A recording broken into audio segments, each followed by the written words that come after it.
Okay, welcome back to Script Camp. We're here with a new one-off TV bootcamp class called Writing the Spec Episode. Let's jump right in.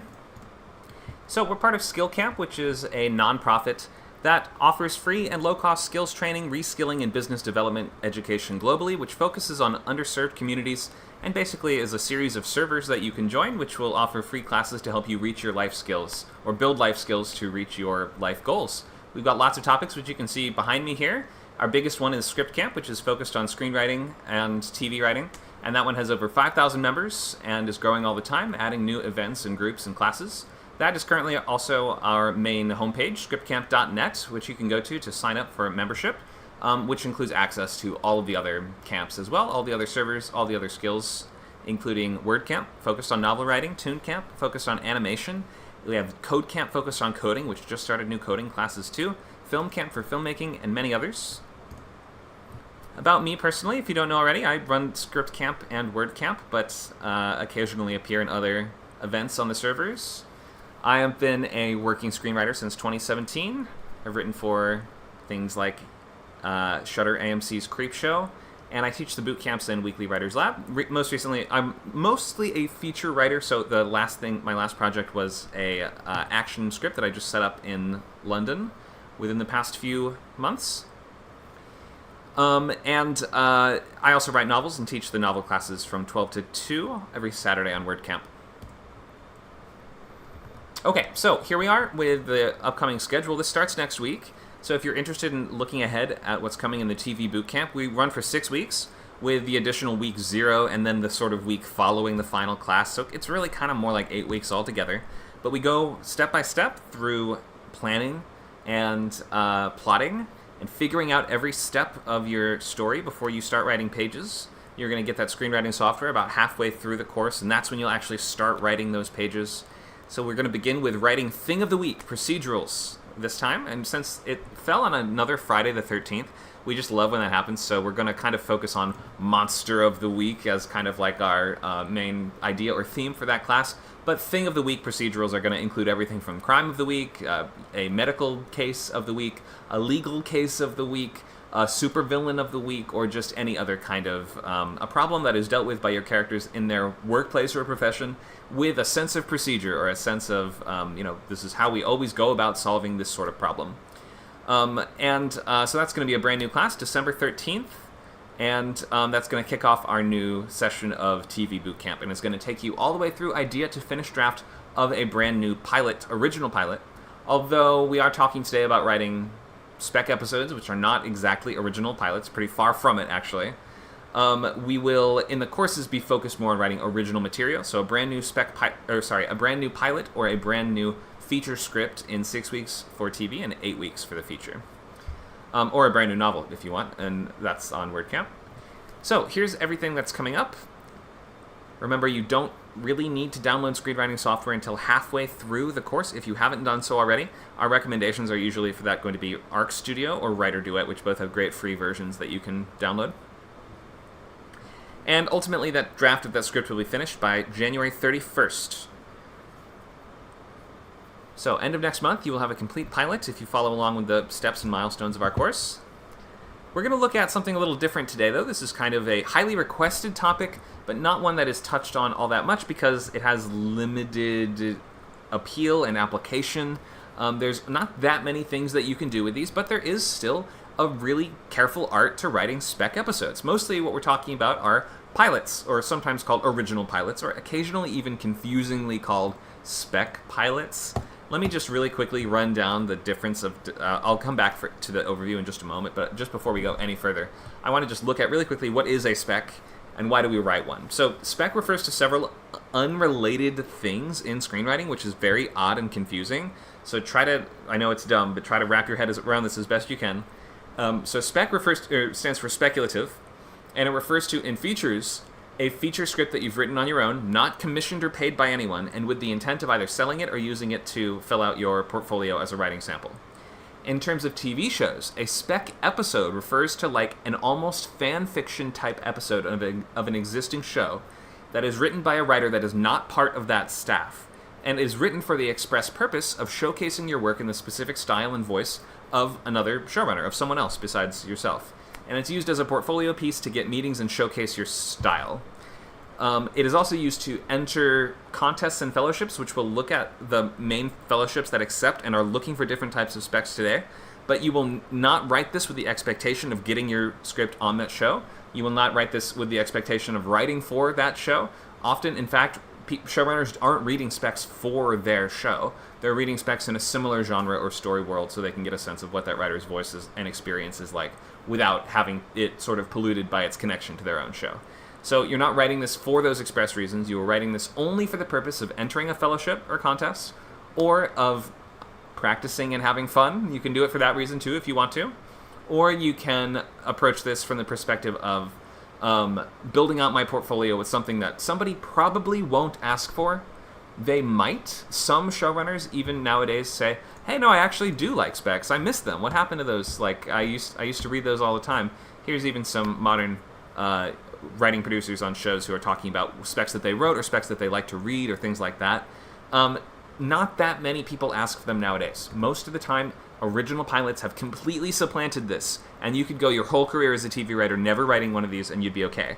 But on the other hand, once you get staffed on a show, you're going to have to apply these skills of writing using somebody else's voice and trying to fit into the overall larger picture of a story that you're connected to, but that you're not ultimately steering the ship on. And there are just certain skills that you kind of have to build up through something in the image in the chat just gobsmacked me into silence for a moment. Somebody shared an image of Godzilla and seemingly his pregnant husband. I have no idea what's going on there. That just threw me way off. Anyway, so spec episodes, you can see exactly what the point is. There's not as many reasons to write them.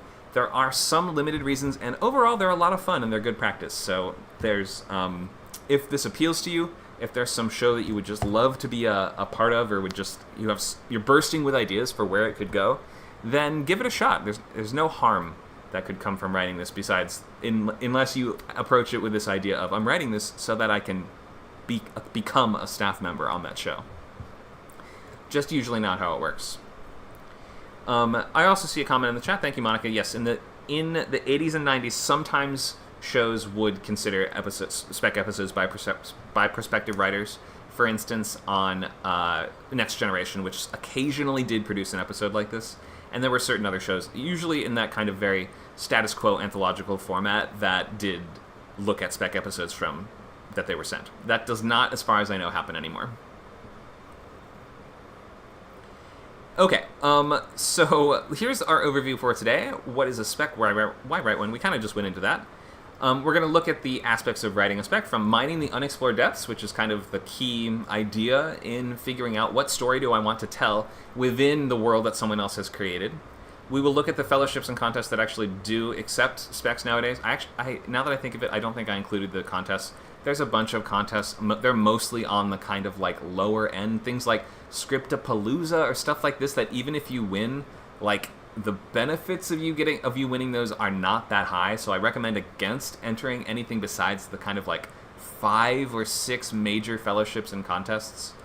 I even have friends that have won certain other contest, lower tier contests, and they get ghosted by the people that run it, or they don't get the prize, or nothing happens, or in any case, diminishing returns, or you will quickly have a sense of diminishing returns when you start to explore in terms of contests beyond just the top ones, so be careful there.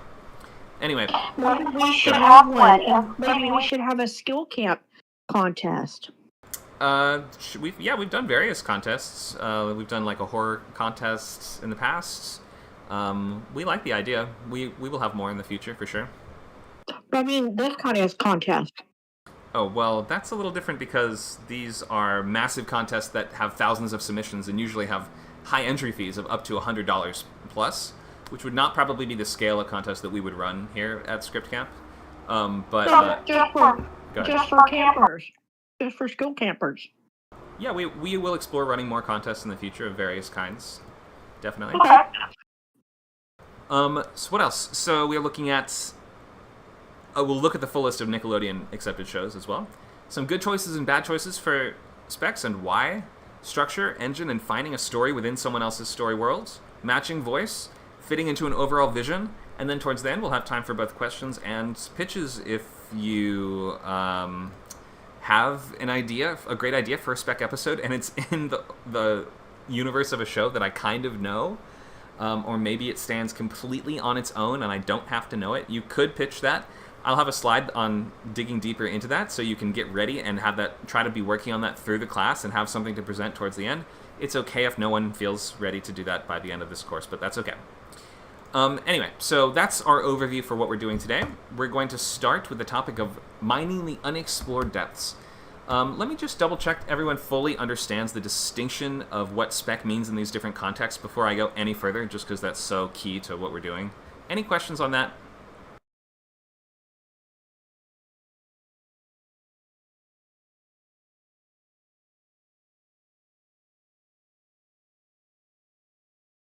Okay, if there's no questions there, we will jump right into mining the depths. What am I talking about? So, I want you to just think of some of your favorite shows, ideally ones that are on the air currently. It's in the world of writing specs, we're, for the most part, writing things that are currently airing episodes. Which characters do you like but have never gotten a full or proper storyline? Who's a pair-up of characters that would be interesting or funny to see together? What plot elements haven't been explored or explored enough, in your opinion? In what ways could the writer deepen the world of that show and highlight some new conflict, mystery, or other plot goodies that haven't been brought to the forefront yet? What would simply be something awesome that you'd love to see? Something you've been waiting for or hoping to see? A question that you've been dying for the answer to? Think for a second and then feel free to speak up if you have the answer to one of these things here. Tell us about one of your favorite shows and your ideas for it.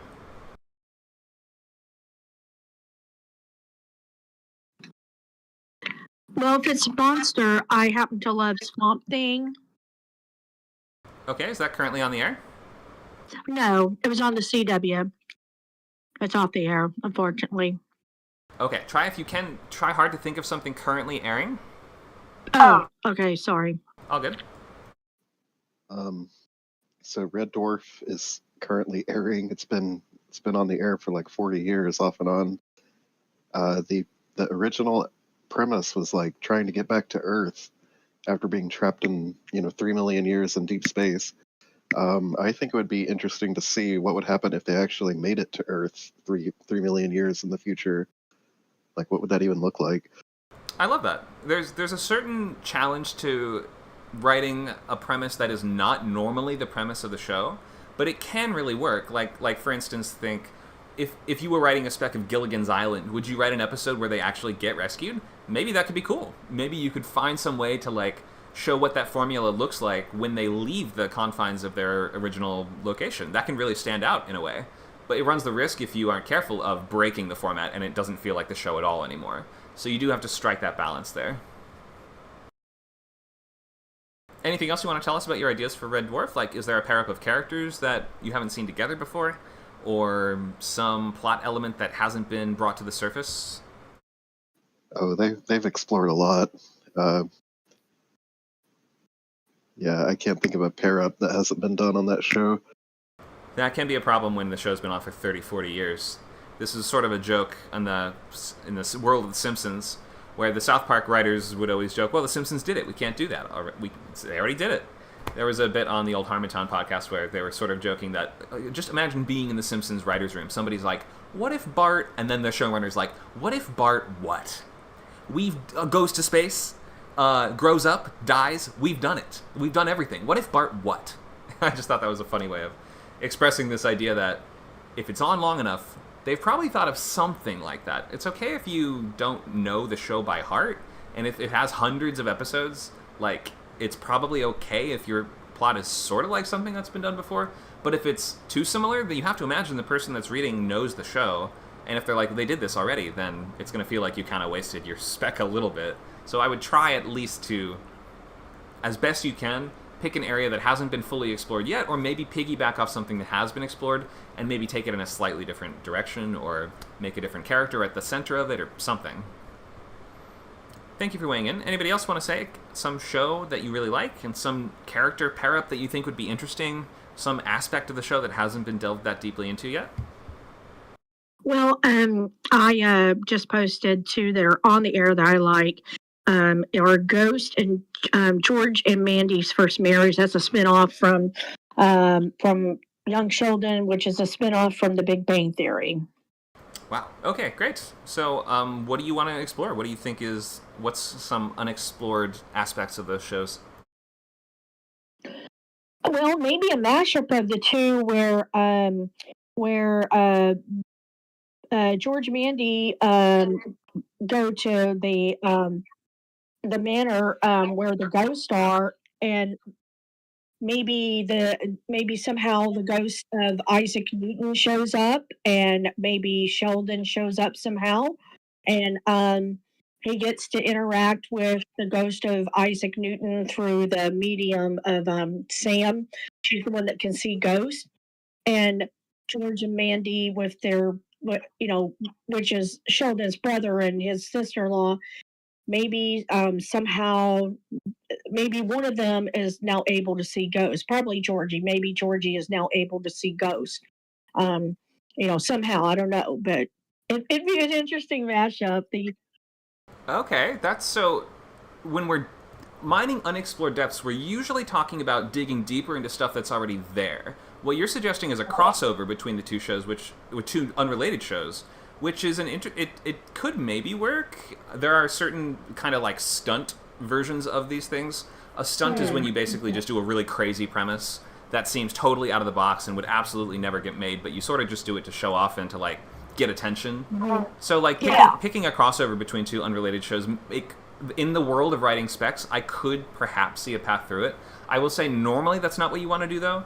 In most cases you want to, that's why we're saying the unexplored depths of the things that are already there, because you're trying to show that you can dig deeper and that you can find additional untold stories within a world that has had stories in it told already.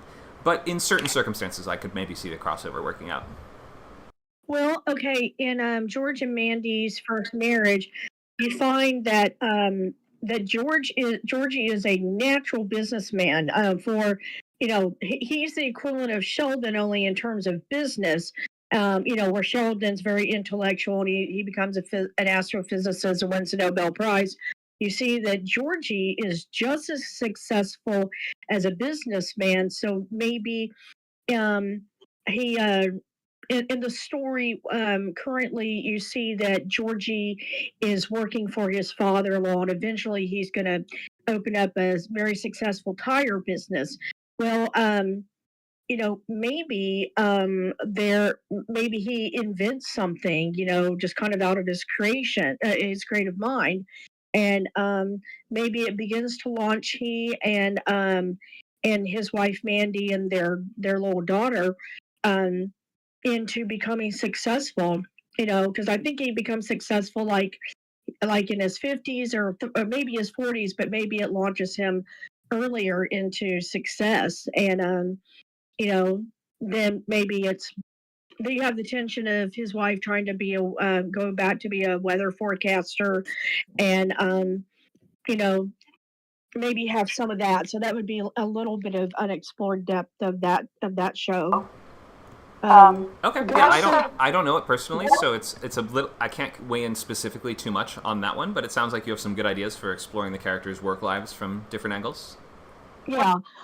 For Ghost, I mean, they're doing lots of different stuff. They're focusing a lot on the interpersonal politics between the different ghosts, and their relationship to Sam, who's able to see them, and I like that a lot. But her husband cannot see ghosts, and they run this bed and breakfast at this giant manor that she's inherited.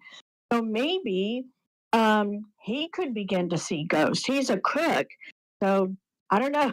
I don't know what you could cook that would make you see ghosts, but maybe somehow somebody has not cursed but blessed some food, and now her husband can see ghosts too. He would he eats a ghost pepper, obviously, right? Isn't that? Oh yes, of course, a ghost pepper. Of course. Yes, exactly. I don't know why I see it. It was right in front of me. Yeah. That could be pretty funny. Okay, so he creates a vegetarian dinner for some guests, and he made stuffed ghost peppers and salad with ghost pepper dressing, and now suddenly he can see ghosts too. Perfect. And his mouth hurts from the. And his mouth hurts. Maybe in order to see the ghost, he has to eat a ghost pepper. That's a funny plot idea. That could work. Okay. So I have like a thing. I'm not sure if you guys heard of the Day of the Jackal, but in that show there's a gunsmith that is very fantastic with guns. He created like a collapsible sniper gun that has 2 barrels, so it can be 30 inches. It's like the holy grail of like sniper rifles. So I was thinking of like if we just go into that guy gunsmith story and we do a Breaking Bad thing instead of a chemistry guy, he could be a material science physics professor kind of thing, and he broke bad. It doesn't have to be cancer. I don't, but like that gunsmith thing, right? And because it's physics, you can like really go weird with the inventions, right? He would have like assassins going for his thing, like contractors saying, "Oh, can you build me this bomb?" And then like the end of the season is that he's forced to like build a nuclear bomb or something. That would be kind of interesting. Okay, elevating a side character to be explored in more depth. A gun dealer is always a cool sort of archetype. Are you going to put it in the original setting of, I want to say the 70s or maybe the 60s? Because that was quite an old film. Are we not talking about shows that are currently on the air? You were talking about Day of the Jackal, which I thought was a very old, well, not very old, was a relatively old film. Old film? Wait, are we talking about we're talking TV shows, right, Mario? Yeah. So they did a Day of the Jackal, the TV series. Oh, for some reason we've lost your audio. You have been kind of muffled out, but I think you're saying there's a TV show based on the film. Maybe try a different mic or reset your mic or something like that. IB, did you have an idea? I had a silly idea. Good. And it was doing... go ahead, Mario. So the Day of the Jackal, can you hear me? So it's Day of the Jackal is a current TV show. Now BBC America. They redid it as a TV series, and it's like fantastic. I see. Okay, thank you for that. So there's a currently airing adaptation of that movie. It sounds like. Yeah, and it's gunsmith. He actually makes the guns for the main character. Oh, he makes them from scratch. Cool. Thank you for that. Yeah, it's really cool. Go ahead, IB. Yeah. So I was thinking, a murder, doing the Great British Bake Off, but have a murder mystery, and you air it like a regular show, but you don't tell everyone that it's actually, this is like an April Fool's episode, and they do it like a murder mystery kind of thing. So you've got like, you have to set it up like the reality TV show, but actually it's, they say it's a murder mystery episode. Wait, I'm sorry, you're suggesting a script, isn't Great British Bake Off an actual baking show? That's not a scripted show, right? It is an actual baking show, but I just thought it would be funny to have one episode in it where you do script it, and it's like a murder mystery, just for like an April Fool's thing. Oh, okay.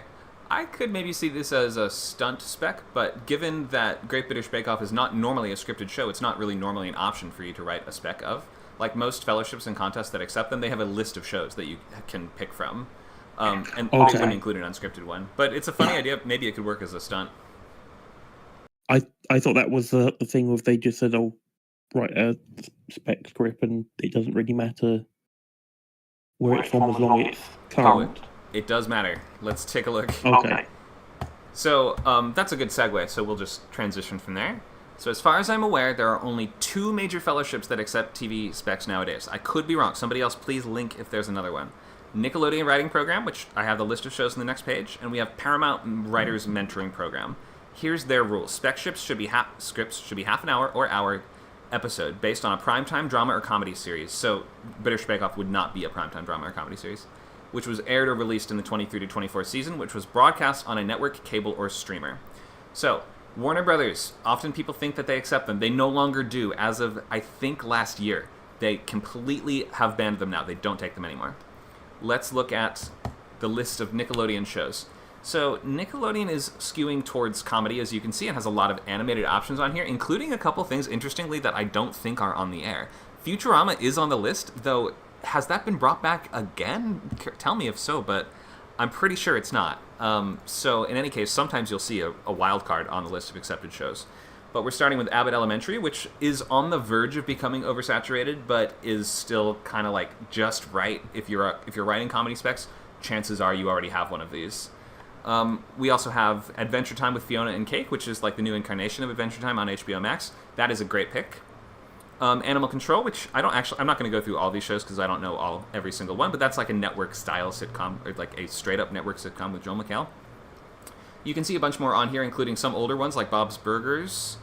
But most of them are going to be newer shows within seasons like 1 through 4.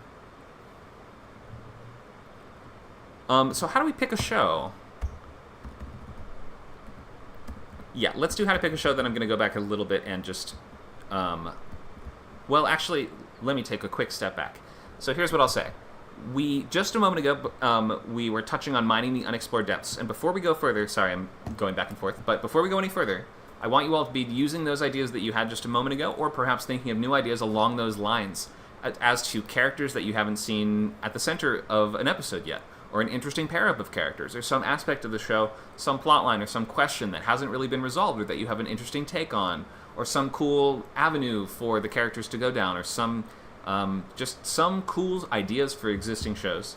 And then towards the end, you're going to be able to pitch those out loud and extemporaneously in a kind of brainstorming way. It doesn't have to be perfect or practiced or anything like this, but you'll just be sharing ideas and just getting your gears turning to be thinking along, the lines of writing a spec. And then we'll discuss and pitch at the end. And if you can't think of one, then I'm going to throw a Simpson character matchups at you to pitch storylines for.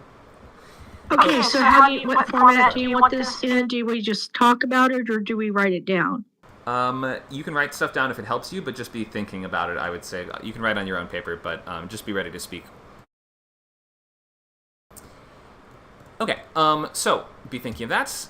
In the meantime, let's move forward into how to choose a show. So we just saw everything that Nick is choosing from this year, but this will be different next year, so if you're watching this now, it will be in the future from right now, and also this list will have changed, so you have to check the current list. How do we pick one? Good picks and bad picks. So conventional wisdom used to be, back when these were written more, that the ideal show is in its second or third season, is critically and popularly pretty well liked, and is gaining popularity, but is like almost at its peak. It's not quite at its peak, it's just sort of finding its footing, and it's becoming popular. So in its second or third season, like a well-regarded show in its third season is basically the perfect show to spec. That puts you in that great valley of the show not being oversaturated and having enough fans to ensure that you get a decent reader, and that the characters and voice of the show will still feel fresh in people's minds, and they haven't explored everything yet. So there's a lot of untrodden snow for you to walk through. Abbott Elementary, like I mentioned, is in that spot now, but in a year or two it will be oversaturated. Alternately, you could pick an old favorite like something like South Park or Law & Order that still airs episodes, or Doctor Who. Things like this, which are useful in the sense that many of them don't really go off the air, or they come back eternally in some form or the other. And everyone knows the voice of it, so it's easy to get a reader who knows it, but it means that you have to go the extra mile and really nail those and do an amazing job, because small mistakes will sort of be held against you to a greater degree. It used to be, I've heard this wisdom shared by a TV writer in the past, that to write a Simpsons spec is like singing Defying Gravity at a musical theater audition, and it's sort of like saying, this is like a high-level song that I'm picking because I am telling you that I'm able to perform it at this very high level. So by picking Simpsons, you have to like really nail it, or something that's been on for a long time. You have to like know it super, super well, and imagine that your readers they know the show like by heart, and that they've seen a bunch before, and that you have to do a fantastic job. If you do anything less than that, then it will seem like a waste of time. And it's very easy to get thrown off in those really well-known shows. So you have to pick your battles there, pick whatever is most interesting and exciting to you, but just keep in mind that distinction and that difference. Let's look at some good picks and bad picks in drama and comedy. Okay, so we're starting with good picks in drama. And drama, as you can see here, so most contests and fellowships and things that accept specs, they're really broadly looking at comedy or drama. I know those are like not very nuanced categories, sort of just looking at, is it a comedy or isn't it? But at the end of the day, you can choose within a niche much more carefully if you want to. If you see yourself as a sci-fi fantasy writer, then you're writing things like Arcane or House of the Dragon, or Severance.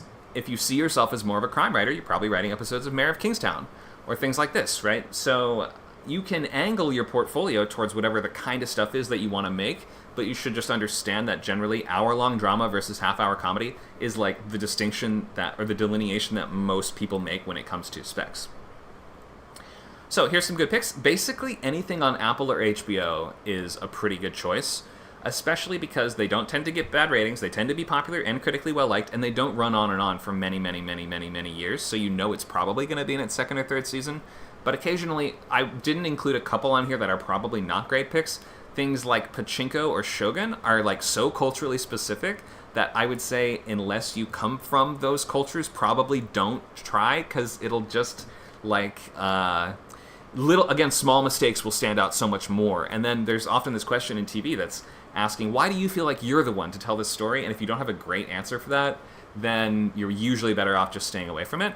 So I would not, even though those are good shows that match the criteria in other ways, I would say for really culturally specific stuff, don't pick that unless you're absolutely sure. Don't pick it just because it's a good show and you like it. So what else do we have? HBO shows, House of the Dragon, Industry, and that's all of them on here, right? Yeah. The other big HBO show right now is Last of Us. I don't think that's a great pick because that has such a concrete and well-established storyline and has another season coming out, which we don't know how they're going to take that very well-established storyline, and for you to put your own direction to it would maybe seem sort of counterproductive, though you could perhaps take the idea of writing about a side character in this world or something like this. Looks like we have someone joining us on Twitch. Diem says, yo, I'm also a writer. Hi, Diem. Thanks for joining. You can come join us on Discord, too, if you want. You can go to scriptcamp.net and get the link to join our live and interactive classes, scriptcamp.net. And you can join this one and many other activities that we have on the server. We'd be glad to have you. Okay, what else? So The Bear. This is also going to be oversaturated within a couple years, but right now it's right in the sweet spot, and like it's hyper popular. It is half an hour. I think they're half-hour episodes or slightly longer, which means that it's less pages to write, so it's a little more manageable just in terms of the size of the project. And people love it. So I mean, everybody wants to like read these right now before they're sick of them. And it's like a pretty uncomplicated premise for a show, which means that a lot of writers will be drawn to this. But it's dramatically complicated just in terms of the plot. It's pretty simple.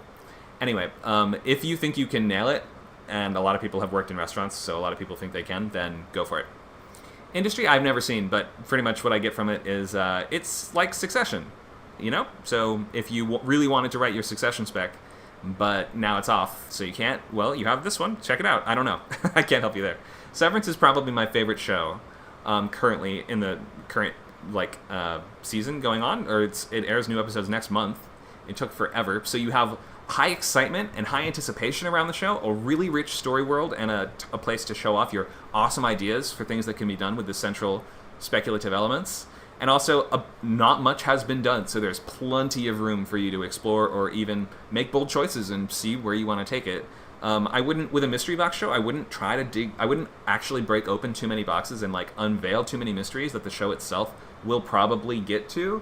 But again, if you explore another character in that world, or maybe just take us into some other aspect of Lumen or some other wing we haven't seen before, or something like that, I could see a lot of really great opportunities for Severance specs. And this won't be oversaturated for a couple of years, so it's just in the best spot right now.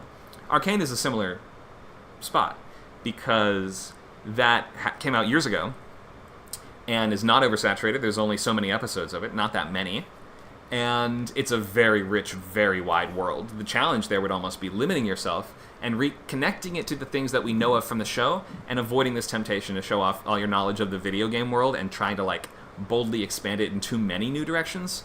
That's kind of what's so great about the show, is how focused it is, despite the fact that it takes place in such a vast, complicated world.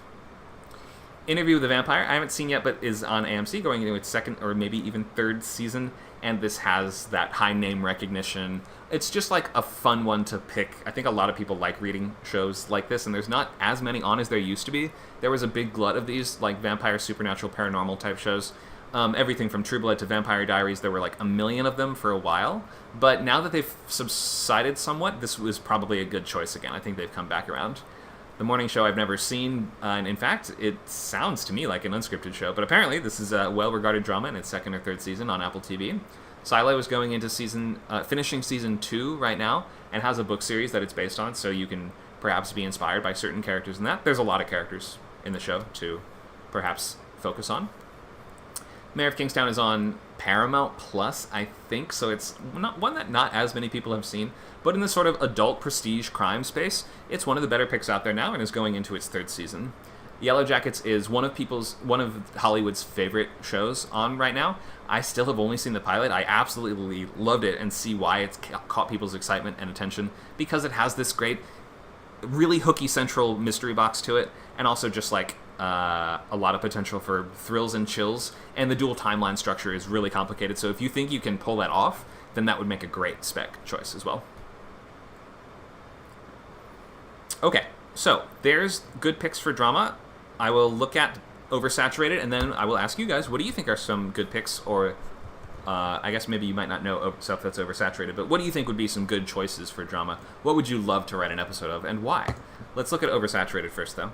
So Grey's Anatomy, this has been on for 20 years, and you got to imagine. And so I would say when it comes to procedurals like this or Blue Bloods, that's why I included 2 on here. If all you want to write is CBS-style procedurals, then you should probably have one of these. But if not, then I wouldn't pick one of these to stand out and to blow people's minds or to get attention unless you have some incredibly weird idea for it. So generally, probably stay away from procedurals unless you exclusively see yourself as a procedural writer. Stranger Things and The Boys are just some of the biggest shows in the entire world. They're going into season 4 and beyond. If a show starts going into spin-offs, it's probably oversaturated, so I would stay away from those 2. Okay, what do you guys think? What are some good picks for drama shows to spec? What would you love to write an episode of, and why? Out of the ones that you showed, I would pick Interview with the Vampire. Anne Rice is enjoyable, and there is lots of world building that has already been done for the showrunners to just explore. I think that would be an easy show to sort of come up with something that hasn't been written yet for. Yeah, it's got a nice, rich, specific setting and culture to it as well, which it's kind of sets it apart, makes it feel unique. Yeah, you can throw in some real history. Yeah, explore some other part of the country if you wanted to. Like, they don't have to stay in the central location of the show for your episode. It should probably have some scenes there, but you're free to branch out and find some other thing for them to do. Have they done a Steamboat episode yet? I mean, don't we love a Steamboat? I'm not sure. I mean, they could go to the Caribbean. They could explore all kinds of things. I'm not sure when what time period the show actually takes place in. Oh, I think it's 1920s. 1920s? I think so. Okay. Caribbean would be a little less interesting than when it started in the book, but anyway. Yep, lots of options there. Thank you for weighing in. Somebody else want to tell us what's a show you'd love to write? What do you think is a good pick? It doesn't have to be one of these. It could be something I missed.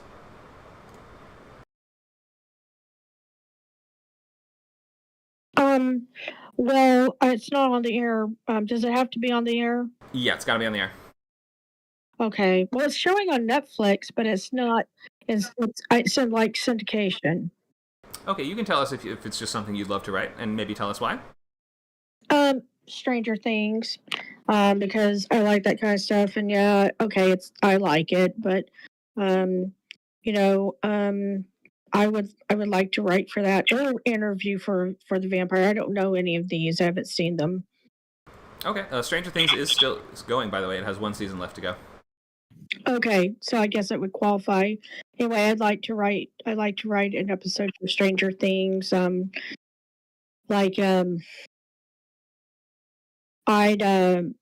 for I don't know. I'd like for somehow for 11 to grow in her powers, but other people to develop some of these powers too, and for the the well, the Upside Down has already come back into the world, but then it was pushed back. I'd really like to see the Upside Down come more into the current world, but it be kind of stealthy where you don't really notice that it's the Upside Down. So and then 11 and the core cast, they have to do something to like save the entire country or save the world. Okay. Yep, lots of options there, lots of possibilities. It is oversaturated, but doesn't mean you can't do it. Just means that you have to be aware that readers have seen a lot of different stuff before, so you got to make yours stand out. Well, go ahead. After you.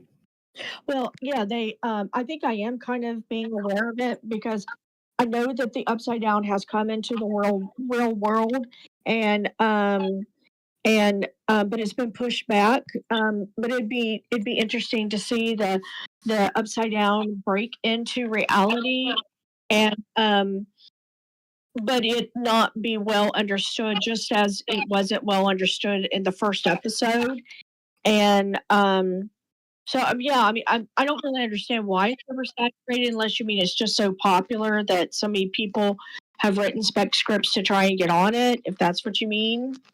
Yes, basically that. Okay.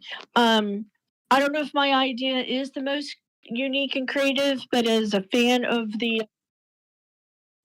I'd enjoy seeing it. And maybe some of the people who don't have powers like 11, maybe they begin to develop powers too. That could be cool. Thank you for sharing that. IB, did you have an idea? Go ahead. I was say, maybe the Sandman, because I feel like that's got a wide range of things that you can do with it, because it's got all of the comic book lore behind it. It's still technically on the air. No, it's doomed. It's so doomed. I would not pick it. I know people love it, but the Neil Gaiman stuff has just blown it up, and there's no room there. I wouldn't do it, but if you already have one lying around, maybe you could get people to read it. I just wouldn't pick it because it's not going to be on the air next year by far. Okay. Because yeah. Okay. I know it sucks. No, it's a great thought. Like, I'm sure that there's a million things you like. That's why it sucks that it's probably going to get canceled, because there's a lot of books and they're some of the most well regarded in all of fantasy, and you could go a million directions with it. But I don't think it would be a good pick for a portfolio. Yeah, well, I think the issue these days is there are so many shows that get cancelled after like 1 or 2 seasons, and so it's difficult finding one that's like, oh, this is a current show. And if it is a current show, it's usually because it's over saturated. It's like one of those things that they say, oh, we're putting everything on this one. So right. Yeah, it's hard. Not easy to find a great show to spec.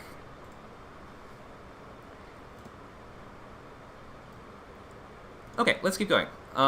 So good picks for comedy.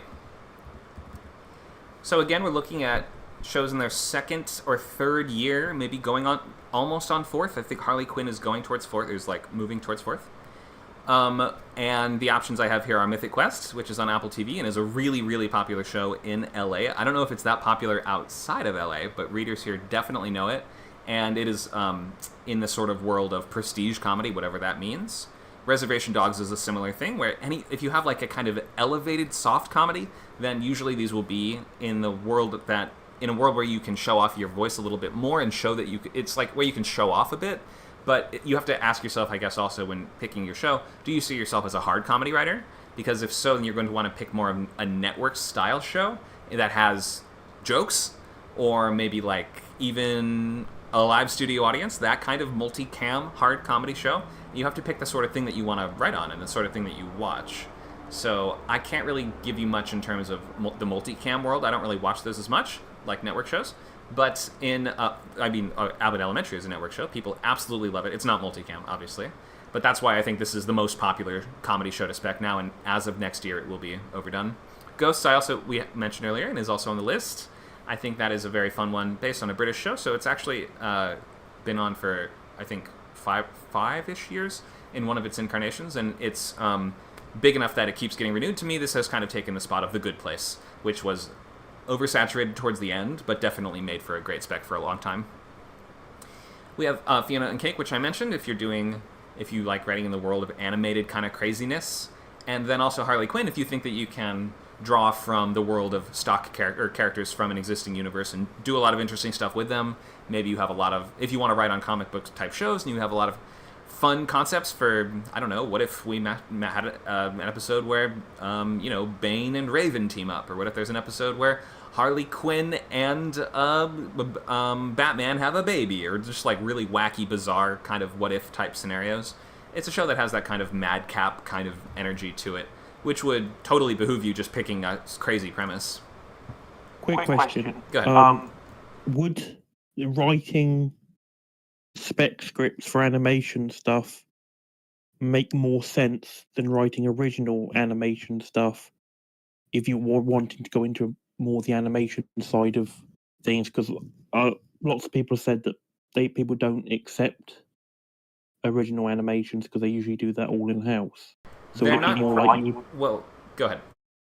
So what I was saying, is it more like, do you more want to show yourself to be someone that should be hired to be in-house rather than going for something new? That was Well, you're never writing you're never even writing original pilots with the expectation that you will make those shows. That should never be your goal going into it. You're writing those pilots for the same reason you're writing spec episodes, to get meetings, to showcase your voice, and to build the skills that you need to actually be a good member of a staff. So if you want to write for animated shows, you should be writing original animated pilots probably, because you'll get more opportunities to use those. But it doesn't make, I think the premise of your question was just a little bit off, because we're never writing pilots thinking, I'm trying to get this thing made, whether it's live action or otherwise. Does that make sense? Yeah, okay. Thank you. No problem. Thank you for that question. I see a suggestion in the chat. Smiling Friends. Oh yeah, that's actually a great pick. That's sort of like gaining in popularity, but is not at the Rick and Morty level of saturation, which is let's obviously, you can take a look at my oversaturated comedy picks. Anyone else have? I'm looking in the chat. Let me just see if Megan picked Chaos. Yeah, that's a newer one on Netflix. Not that many people know it, but if that one gets more seasons, I would think about it. Yeah, for sure. I think in Chaos. The cleaning lady is pretty good. Cleaning lady. What network is that on? In case you guys don't know what the cleaning lady is, it's basically a transplant from like kind of a telenovela style of a cleaning lady becoming the kingpin of a kind of a drug empire. You know, Oh. she's actually a doctor, but she has to move to America for the medical expertise, and so even though she has a doctor's degree, she has to work as a cleaning lady. But because of her doctor skills, she's kind of becomes indispensable to the criminal syndicate in America. It's kind of like Breaking Bad almost. It's really, really good, but really, really campy because it's network. And what network is that on? Fox. Okay, got it. So, yeah, if that gets more seasons, like if that's especially going into a third season, then sounds like it would be a good pick. Like fourth. Oh, it's in the fourth season now. Great. So that would be a good pick. Yeah, definitely. So I have a legitimate question, because I was bringing this up in chat. I was mentioning for the Nickelodeon Fellowship, I was interested in doing Star Trek Lower Decks, and I feel like is there like, when you're dealing with a show with continuity, especially something as vast as Star Trek, how do you find that to be something you would avoid? I mean, I feel like it's on its last season now, so it might be dead on arrival at this point. But in terms of like comparing a show like Bob's Burgers compared to something that's more has more continuity, and is that something you would avoid as opposed to something that you could have more status quo as king? It's a great question, and I actually have a whole slide on it later. Here it is. I will just give you a preview, and then we'll get more into it a couple slides down the line. But basically, you need to write something that stands on its own. You should not write something that relies on the continuity that has come before it necessarily, or that feels like it will drastically alter the direction of the continuity after it, which is why you're sort of incentivized to pick like a side character or something like that, and like explore a story that would not like get in the way of the central continuity. So that's my suggestion there. You are correct that there are definitely more benefits to picking something that has that sort of eternal status quo quality to it. We will get more into that soon. Yeah, thank you. No problem. Okay, so overspec in comedy. Always Sunny in Philadelphia is probably the most saturated comedy show in terms of spec writing. This is the thing that like pretty much every single comedy writer has a spec of this. I would just not do it. Not that it's a bad show. It's a great show, but it's been on for, 12 years more? 10 years? 11 years? 13? I don't even know. Something absurd like that. So you gotta imagine everything's been thought of, everything's been done. That central kind of gimmick of this trio, or this quartet of characters in the bar yelling at each other, it's just hard to make that really stand out at this point. Rick and Morty, similar thing. It's like, it's kind of evergreen because the episodes can go anywhere, and it's like the modern Futurama, basically. Like, you can pick a crazy scientific concept or even do a parody or something like this, so there's a lot of room there, but it's just so saturated. And this was just like writers' favorite show for a couple of years, and a lot of people still love it, and it's still big, but it's too big, and I would not attempt to draw from that well. Bob's Burgers, similar thing. It's just been on for so long, and also it's just I think you will always find loyal fans of it, but at the same time, everyone has read a bunch of these. What We Do in the Shadows, to me, is one of the newer sort of oversaturated shows that has just passed that tipping point. I think it's going towards season 5, which means that, again, this being really popular, the Taika style, the Taika-verse, as we might call it, is super popular here in Hollywood, so this is really, really, really big stuff, and just for similar reasons to the others here, I would consider not picking it. But I guess if you really want to, this would probably be the last year. Okay, what do you guys think? Any great picks in comedy that I missed out on? Anything you think would make a great spec for this upcoming season?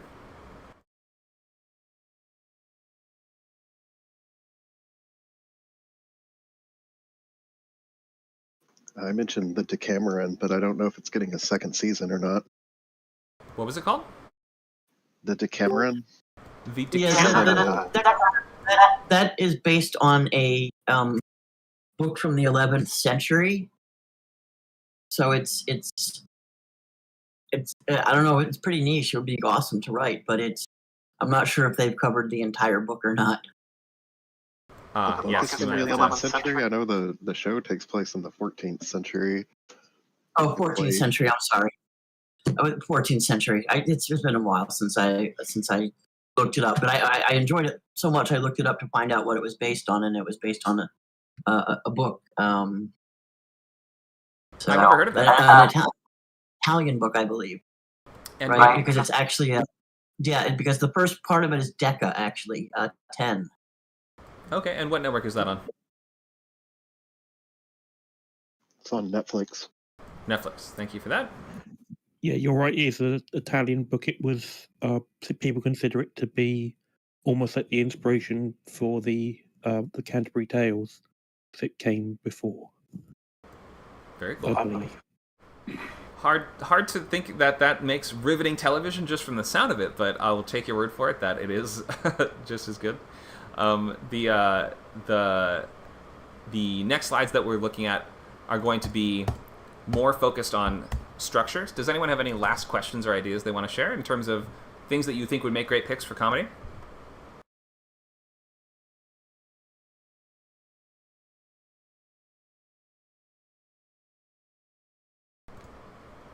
I see a suggestion that that would be fun as hell to write. I'm sorry I interrupted, but that would be fun as hell to write. I agree. Okay, thank you for that. I see a comment in the chat saying Bad News Bears 2000 series adaptation would be dope. Does that mean there is already a series adaptation of that, or just that a new series adaptation would be a good idea? You can let us know in the chat if you want. That's obviously out. If it does not already exist, obviously you could not do it as a spec episode. That would just be an original. Okay, if no one has any other suggestions, let's look briefly at structure. And then we're going to... Oh, you're saying a new one would be dope. Okay, so that would not be a spec episode. So, structure. Your choices are basically full hour or half hour. meaning 30 to 35 pages or 60 to 65 pages, more or less. There's some wiggle room there. Half hour is usually comedic. Doesn't always have to be. We think, but they're usually called half-hour comedy or full-hour drama. Or there's usually even less distinction than that made. Like, did you write a drama or did you write a comedy? If drama, click here for 60 pages. If comedy, click here for 30. That's what most of the, entering these on most sites will look like. They don't really distinguish that much. The only genre that isn't really out there is hour-long comedy. There's variations of pretty much everything else. If your show that you're speccing is like a 15-minute show or something like that, like an Adult Swim show, I would maybe consider writing a dual episode that goes to 30 pages, though you don't really have to. There's not really that many written rules for this, but in any case, try to just match the format of the show that you're in, which means that you're going to have to get some scripts for the show if you at all can. So, premise shows, they follow a very long story, and we need to watch the episodes in order to understand that story. Status quo shows, as I call them, there might be a more official name for them, but in any case, the continuity resets every week, and so, as we mentioned a moment ago, you're incentivized to pick a status quo show because it's just easier to read that and pick that up no matter when it is, even if it's years down the line, and you won't be confused because the show went a different direction than you assumed based on its current continuity. So in terms of time slot and format, here's just some different page counts. These are just the pilots, though, so the episodes of the show themselves might be a different page count, and some are double-spaced, like, what do we call them? Multicam shows are double-spaced. So those are the page counts are going to be way longer, so just make sure you're matching the format of your show as closely as you can. Okay, story engine. So once you have picked your show, you have to come up with an idea for the story of your show. So you have to understand what the engine is that already exists in the show. The engine, as we've talked about many times in our other classes, is this kind of amalgamation of several elements that will sum up to create conflict in the show and will sustain many episodes of this series, or has sustained many episodes of the series. It's much easier to point out the story engine of a show that already exists rather than one that you're building from scratch. Normally this is going to be clear when you're writing from scratch in your series logline, but in any case we should be able to look at the logline or trailer of an existing show and be able to pick out pretty much what is the engine here. Do the characters all have some goal in common? Do they all share a same workplace? What are their relationships like? Who's dating who? Who hates who? Who is working with who? Who's on whose side? All those different dynamics and all those different fuels for different types of conflict are going to be the parts of your engine that are going to work together and make the machine work and create many different stories over the years. So you have to understand what makes the story engine work, what has already been explored, and then what has not yet been done. You don't want to write an episode that feels... You want to write an episode that feels like the other episodes, but the plot doesn't feel like it's only mirroring the beats of previous episodes. You want to show... It's like, if we were to watch a new episode of the show today, what direction would you want to see it take? We're not just trying to play the hits. You can make inside jokes, and you can continue like running gags and things like that in your episode. Have fun with it. You can pretend that you're on the staff for the show, but it needs to stand on its own as much as you can, and you need to understand the engine pretty well. I still suggest starting with a logline, even for your episode. When inciting incident, an adjective, a story protagonist must conflict before stakes. And that's going to help you set up the conflict. You don't have to write a series logline because the show already has, this series is already clear. It's just your episode that you're going to need to figure out what starts off the story, as in what is that first domino that is going to tip over and tip the rest, in the sequence of dominoes to create the chain of events of your story. And then you need to know which character you want to center as your A-story protagonist, which does not necessarily need to be the A-story protagonist of the main series. You can find your own sort of like point of focus for the spec, but if it's like a show with only one main character, then probably it's going to be about that A-story character. Must conflict before stakes. So what sets them off on their journey? What are the goalposts? And a sense of how we will measure that character's milestones of progress towards accomplishing those goals. Basically reads like a little movie logline. Okay, so we've talked so much about loglines in the other events on this channel that we might as well not even go too much into it. Let's go to this question that I said I would touch on before and give you like a preview of. So, find a strong C character.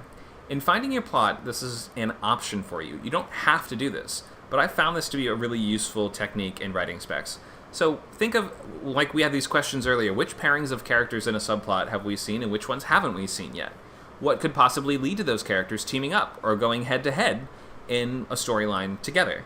Since the A-story characters will already most likely get the most screen time, not to mention the most plot ideas already kind of taken, you have an opportunity here to elevate a tertiary character and give them their own episode, or at least center the story on underused aspects of the narrative as they pertain to that character.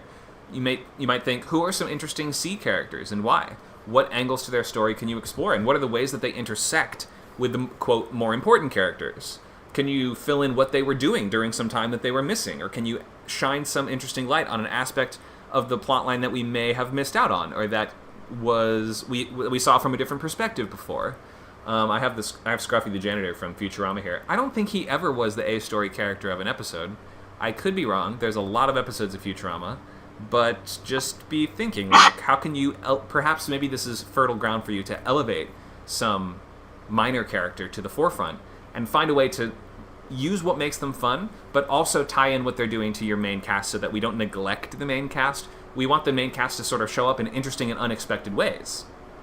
When I was writing Specs, and I've written 3 or 4 of these, I've written, when I was first starting out, in like 2012, I wrote an episode of Cougar Town that I think I was a quarterfinalist in something with. I wrote an episode of Wilfred, which I didn't get into anything with. I wrote an episode of Fargo, which was my favorite show for several years. And when I was writing Fargo, my plan with that was, there's no way I'm going to fit into the continuity of this because it just doesn't really make sense to. So instead, in this kind of anthology kind of way, I elevated the character of Tahir El-Kachif from the first season. If you remember, the Sudanese boy that Bill is fostering at his house, he only really has one really important scene, but I thought it'd be cool to see, what is he up to? What are some other criminal schemes that he's involved in? How could he kind of become the hero of this episode, but still interact with all the main cast? So we sort of get to see a different side of them. We get to build out an aspect of the plot that was only touched on, and we get to explore this character that we know so little about. I had more room to explore with him. So I think that's like just a fun way to take it. That's like, it may not always work for everything, but think about how you can bring, like, if you never have seen a plot line, that's a big part of being on a staff, is asking, what have we not done yet? So if you've never seen a plot line that revolves around something, try it out. Think of some ideas that could elevate that.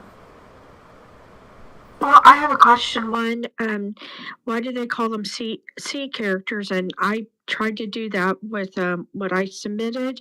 Was the character that I wrote about is he's kind of a B character or C character. I'm not too sure. So why are they called that? So because subplots are labeled in order of importance. So the main character is the A story, and then the second most important character, often the central relationship, love interest, something like that, they're going to take on the B story. And then your third plot line, which has less importance than those first two, is going to be called your C story. And so the less important characters usually are relegated to the C plot lines of episodes, whereas the most important characters take the A slot. So that's why it's called that. It doesn't necessarily mean they're a worse character, it just means that they have less screen time and they have less story importance. Okay, got it. I was kind of thinking that it was that, but I also wondered if there may be some other, causation for that. But yeah, well, that's kind of what I tried to do with what I submitted in the chat. Great. So if you submitted that for our segment that we mentioned, or where we pitch ideas, you might want to save it for the end because it'll get lost in all the other text. So just be ready to copy paste that again when we get to the last slides. Okay. All right. Any questions about this idea or just on what we've talked about so far?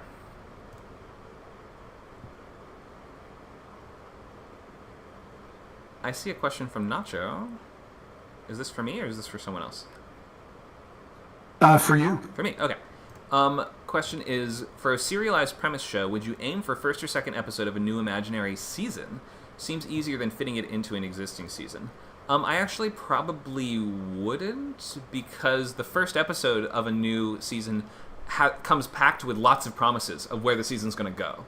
And usually the last moments, like the last scenes of the first episode of a new season, are going to focus on like those little teasers and those cliffhangers and saying, oh, and I bet you're going to wonder how this is going to play out next. And you're not going to be able to pay any of that off So I would actually recommend maybe taking a step back and asking, can this set apart from the continuity of the show in some way? Can this be a prequel?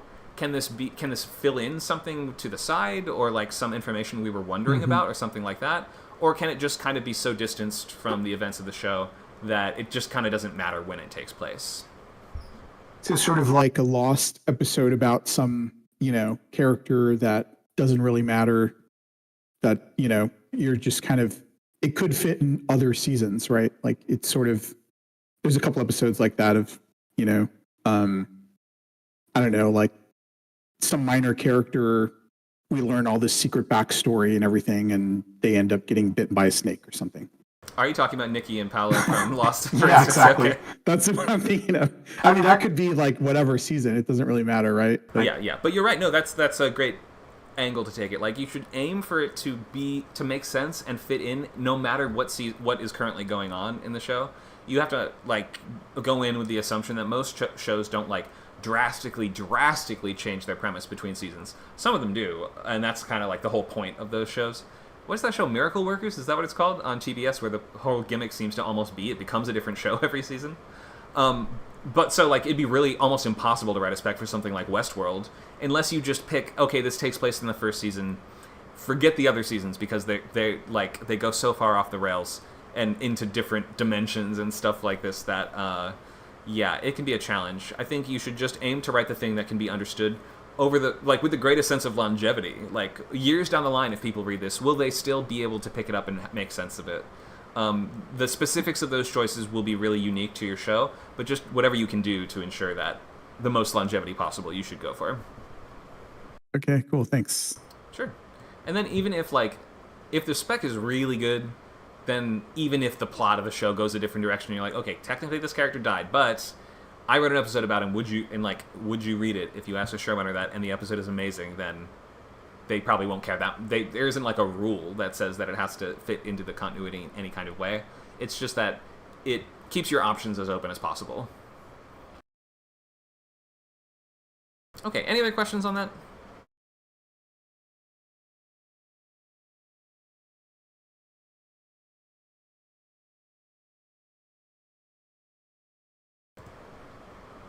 I see a question from Megan, so more of a standalone episode might kind of work better. Yeah, for sure. Standalone episode.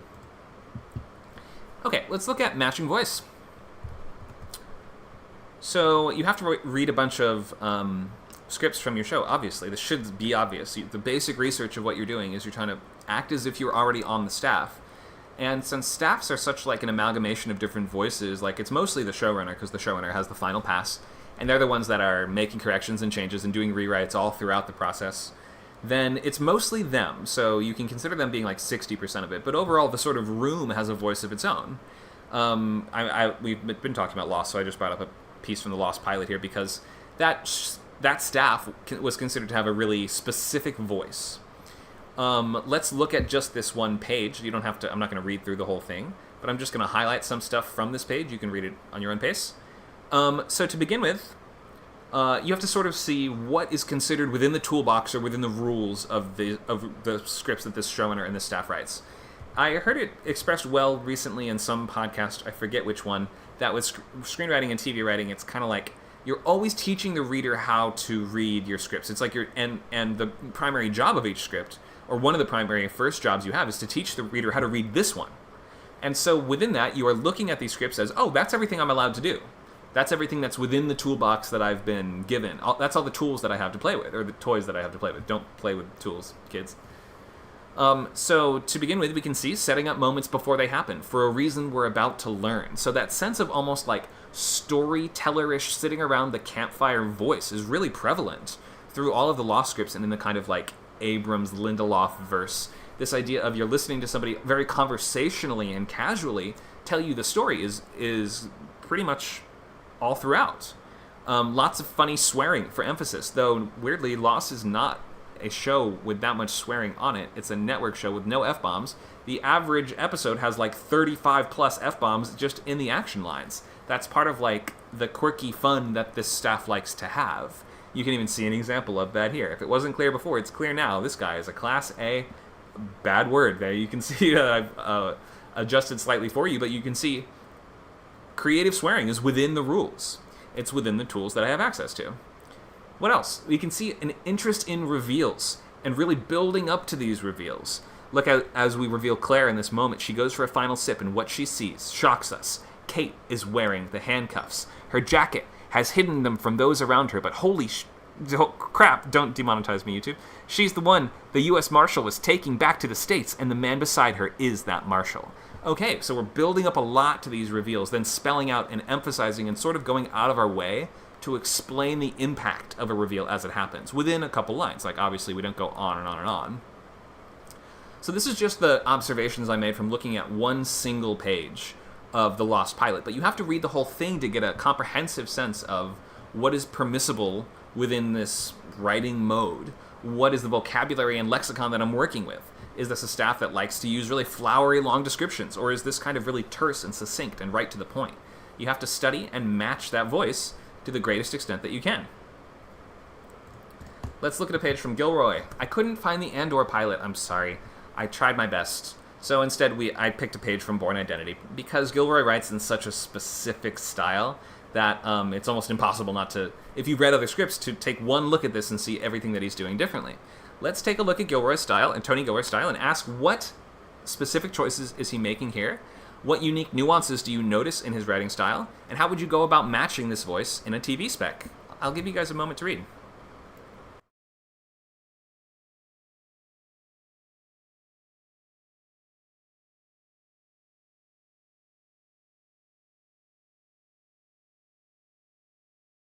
Don't know where. Oh, okay. That's reading it there. Okay.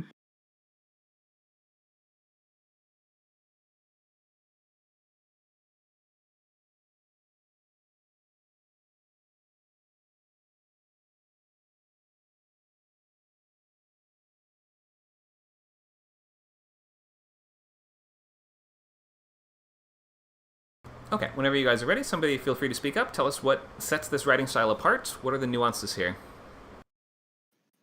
Well, the slug lines are pretty weird. They have the underline and the double dash. It's very descriptive.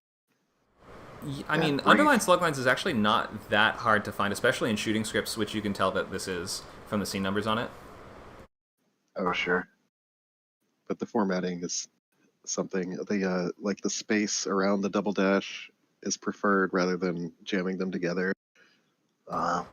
Lots of double dashes. I do like that. Yeah, this is sort of his thing. Let's look closely. Look at all the lines that end just like this.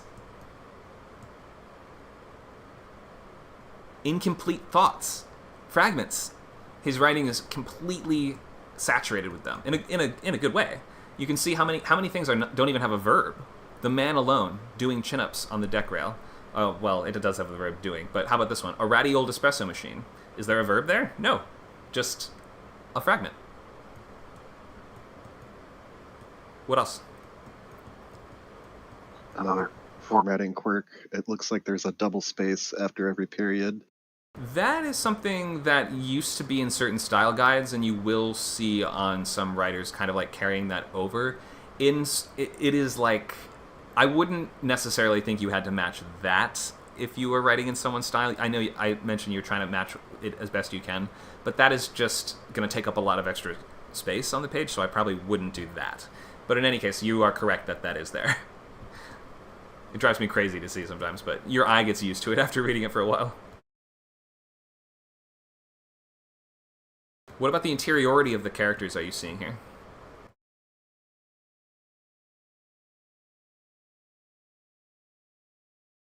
Well, using the pain, bathing in it, hoping that it will hold some answer for him.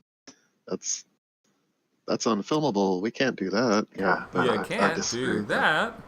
I love unfilmables. Yeah, this is a good one. You absolutely can do that. And if it's in the style and lexicon that you're using, you have to do that. So you can see that's something I can do. If I were writing an episode of Andor, that's something that I should in fact do. Diving deeper into the character's interiority, sort of spelling out their visible motivations and their kind of like inner. It has to always be playable, though. That's always the key with this. You can see someone using the pain and bathing in it. Like, that is... And maybe he's going a little deep, hoping it will hold an answer for him, is like, a little bit of story context that extends beyond just this line, but at the same time, it's still useful. Like, you can see that in the performance. These are playable things. If you say he's, like, if we open on a character and you say he's thinking about alligators, we'd be like, how do we know he's thinking about alligators? Has to be playable.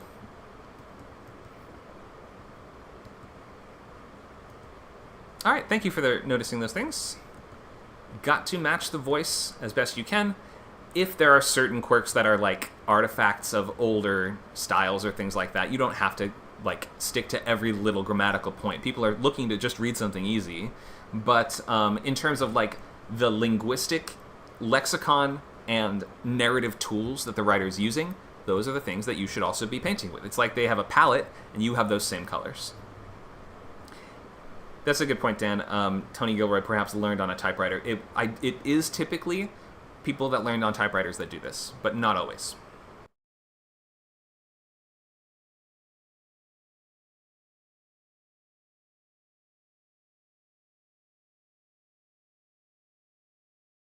Huge fan of S. Craig Zoller, but it's hard to read the double spaces.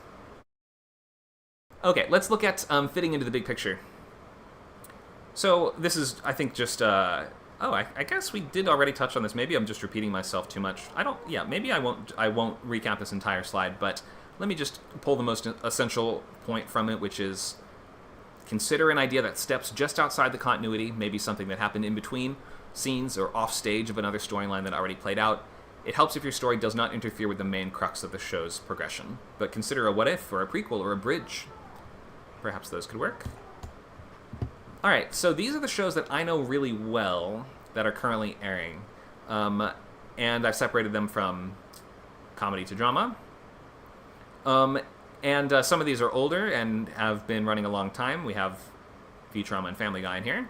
I actually did not grow up with South Park, so that is weirdly not in my like stuff I know really well. But any of these, I at least know all the main characters. Some of them better than others, which is why I even had this Simpsons activity in mind. Because I'm like, this was my favorite show for many, many, many years. And in terms of stuff that we could just pitch on the spot, I could instantly just very easily be like, okay, let's do one with Duffman and Mo. And then just kind of spiral ideas from there. In fact, let me just see if I can name all these characters without stopping. We have, from left to right, Ralph, Chief Wiggum, Edna Krabappel, Seymour Skinner, Agnes Skinner, Scratchy, Krusty the Clown, Apu and his 8 octuplets. I don't know their names. That is my blind spot. We have Mo, Itchy, Otto, Abe Simpson, Homer, Marge, Santa's Little Helper, Snowball 2, Maggie, Lisa, Bart, Ned, Patty, Selma, Rod, Todd, Smithers, Mr. Burns, Groundskeeper, Willie, Jimbo, Martin, and Milhouse. There we go. And that's not even all of them. Where's Bumblebee Guy? Thank you. Where's Disco Stew? You know? So there are so many characters on The Simpsons. There's a billion specs you could do. It's like a pretty good one if you think you can really, really, really nail it. Where's Timmy? Who's Timmy? Jimmy. Oh, that's from South Park. I'm sorry. I wasn't allowed to watch it as a kid, so all the South Park references are just lost on me. Okay, let's ask, does anybody have an episode that they want to pitch of any of these? Or it could be something else, but I'm just going to be able to give you best feedback on these. Well, yeah, if you don't mind looking at mine. Okay, what show have you come up with an idea for?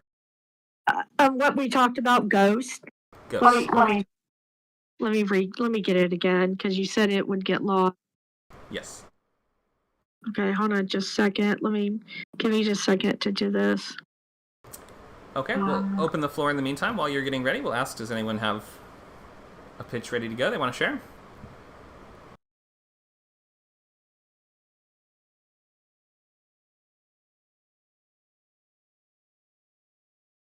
Don't you guys watch your favorite shows and come up with tons of ideas for episodes? I know I do. It's actually kind of a problem. I'll watch a show and be like, I don't even want to write my next thing. I just want to write an episode of this. When I was watching The Nick on Showtime, I was like, I have to write an episode of this. Okay, there it is. Okay, let's take a look. Okay. All right, so I've only seen the pilot of... I actually don't know I don't know the character names or the specifics, but you can feel free to take us into your idea if you want. Go ahead. Okay, so basically the premise is that you have these. You can read it here. It says show premise: married New Yorker Sam and Jay Arondikar think their dreams have come true when they inherit a beautiful country mansion. Their dream is of turning it into a B&B is complicated by the cost of the repairs and Sam's accident of falling down the stairs, after which she the ghost from many different it should be eras, not areas, who live in the mansion. So there's ghosts who are from the time when the Vikings came to America, to Native Americans, to the Revolutionary War, up until like the 90s. Right, got it. Okay, so the premise is they run a bed and breakfast, and they're sort of friends with all the ghosts that haunt the place. Or rather, well, Sam is the one who the wife, can see the ghost. The man, Jay, he cannot. Jay is a professional chef, and Sam is actually a writer, but they feel that they've got the skills to turn this into an Airbnb. Okay, great. Take us into your plot. Okay, so it's called Ghost Pepper. When Jay makes a vegetarian dinner for a group of guests attending a vegetarian cooking contest, he includes stuffed ghost peppers. After he eats one, he can see the ghosts inhabiting the mansion. He and his wife Sam should be like that both now share this ability, but after the effects of the ghost pepper wears off, he no longer shares this ability. If he wants to see ghosts, he must eat ghost peppers, no matter how painful. And what I should have put in there is like he should interact with like a particular ghost to,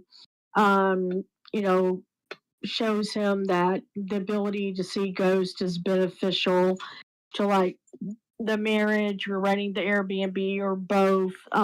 But he has to eat the ghost peppers in order to see the ghost. Okay. So this is a good foundation. I would ask, to begin with, we would have the question: why does he need to continue to see the ghosts?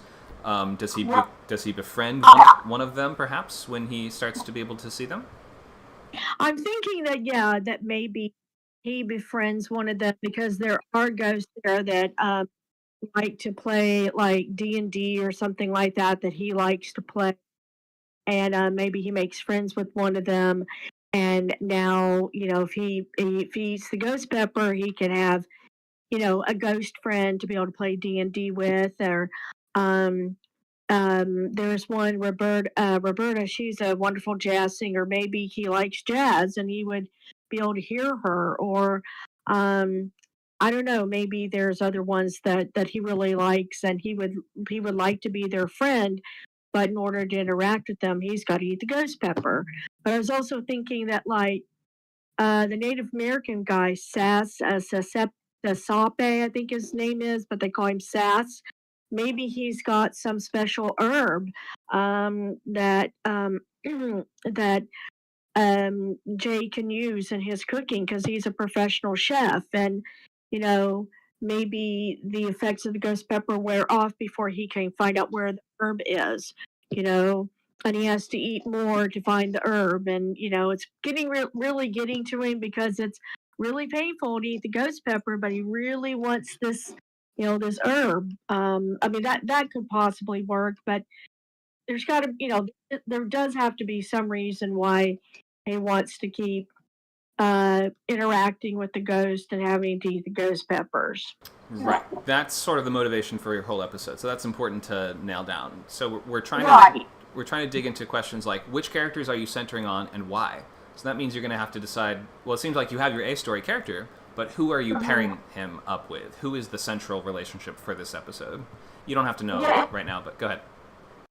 Yeah, it would be Jay, and him and him eating the ghost pepper, and telling his wife, "Hey, I can see the ghost now," and she thinks it's great because now they have shared ability, and he likes it too, and but then it wears off, and he doesn't have the ability, and I'm thinking that maybe he would he would make friends with maybe Pete, who's one of the ghosts, who is basically a Boy Scout leader, and he died, but they call it like, I forget what they call it. They call it something else, but maybe he makes friends with him because they both like playing D&D or playing something like that. But then maybe he begins to like the other ghosts too. Let's pause for just a second. So you've got the immediate plot problem of he would need to make this friend before the ghost pepper wears off, which is a limited time, and he'd be in extreme pain. So that's not a state that most people would want to play a board game in, right? Right. Okay. Maybe, maybe the Native American guy, maybe he's got an herb that cures the pain and allows him to have to be able to see the ghost, but before to find it, the ghost pepper wears off. That's a good idea, but it solves his main problem, which is that wasn't the fact that it really hurts to eat these the main complication for this? If the guy solves the problem right away, see, this is why it's tricky. You got to always be thinking of like, if I make that choice, what problems will that cause or solve after I make it? So we don't have to write the whole thing now, but just be thinking like, what would the A story be? And also, once you have the A story, which would center on that relationship between Jay and I forget what you said his name was, but this other character who helps him with the pain, for instance, or I feel like you're gonna have to just that initial problem of when you're in that much pain, the only thing that you really want to do is stop feeling that much pain, and so that kind of limits your options to, is it someone that helps him with that, but that would either get rid of his main problem, or it would make the effect dissipate of the seeing the ghost in the first place. So there's an issue. So that might require some thinking to solve, of course, but that would probably make up your A story. And then after that, if you're just in a half-hour comedy, the B and the C story are still important, but they're going to be especially the C story is pretty minor. Like, it's only a couple scenes throughout. But the B story would be whatever else is going on. It would probably center around his wife. Who would, as a result of hanging out with his new friend all the time, she feels neglected or something like this. So she befriends a different one of the ghosts and is like, well, I'm going to hang out with you then. And then you would ask, as for your C story, what's another character that we can bring in, or some other interesting conflict or some way that they can intersect. It's in pitching an episode, it's more than just picking a character for A, B, and C. It's like a pair-up of characters for your A, your B, and your C. Does that make sense? Yeah, and I realize I don't have to solve it right now, but trying to solve it, to me, I feel like, well, I'm learning all these things, and it's interesting and fun, and it makes me grow as a storyteller. Great, awesome. Okay, well, give that some more thought, and who knows, maybe it'll inspire you to even write your own story, or you could write a spec of this if you wanted. That's always an option. Yeah. Okay, thanks. I appreciate it. No problem. Thank you for volunteering. Let's reopen the floor. Does anybody else want to pitch a spec episode?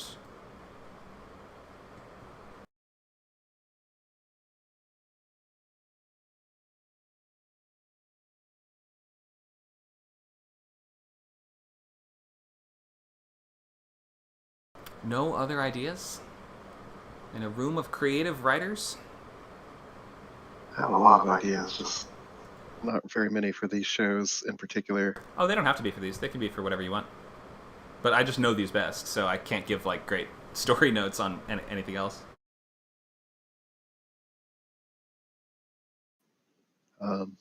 Probably something with a C character on Stranger Things would be the direction to go in. But I can't remember many C characters. I've got some pitches for you. Can we do a Murray episode? Murray? Is he a cop? No, he's the reporter who knows karate and teams up with Joyce to go and save Hopper from Russia. Oh, okay. Yeah, we could definitely do a Murray episode. He's hilarious. I want to know why he knows karate exactly. Maybe he teaches a class. I feel like he sort of maybe beats up kids in his karate class and is sort of like too tough on them and stuff, but like makes them learn respect. It would sort of be like the Foot Fist way with Danny McBride. That's what I would guess his dojo is like. Any other ideas Barbara, you want some more ideas? Everyone wants a Barbara episode.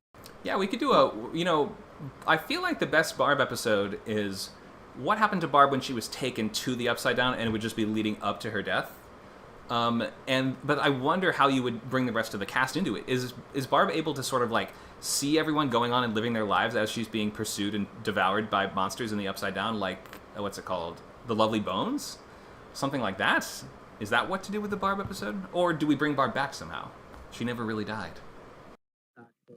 Why not just an episode that focuses on the bullies? Like have a team of bullies that's kind of like the Stranger Things team.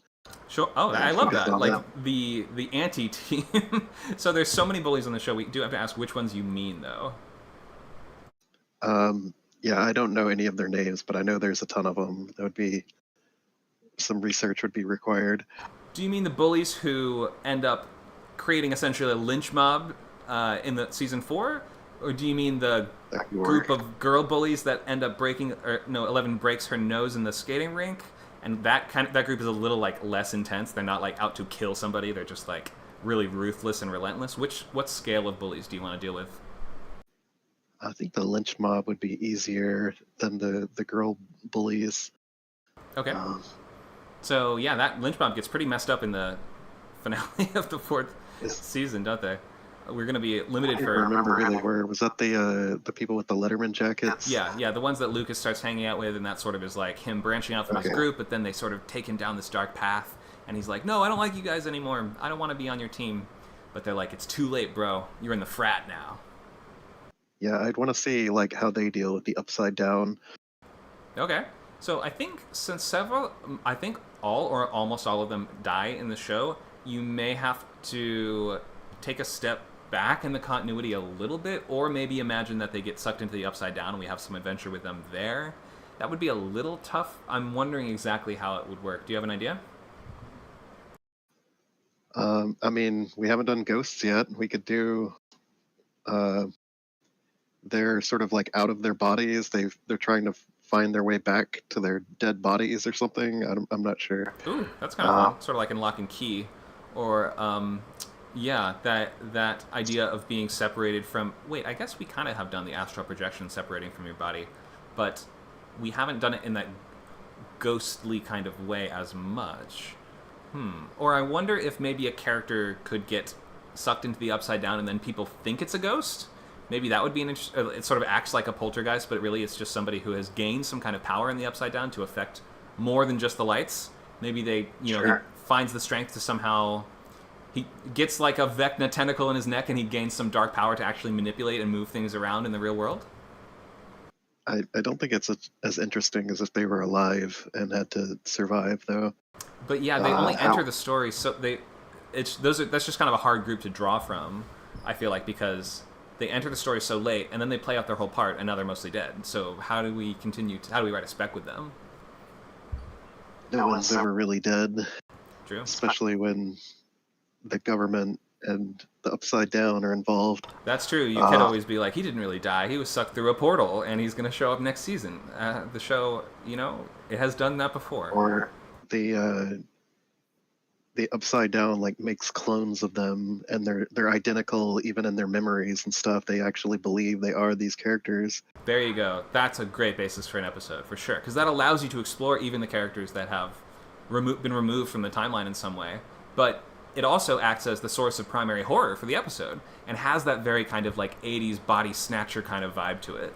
A lot of Stranger Things is, really directly drawing from specific inspirations of sources, like it's E.T. and Nightmare on Elm Street primarily. So for this one, maybe you could do sort of like a body snatcher type plotline. I guess they did a little bit of that in season 3, but if you sort of like reframed it or said a different entity was responsible for it that had different powers, or maybe a different personality than ones we've seen before, or maybe some old villain that has faded into obscurity actually comes back, or something like that. I wonder what you could do with it. Well, I mean, drawing from it, Pennywise the clown, that would be something he would do, is sort of bring back your bullies to terrorize you.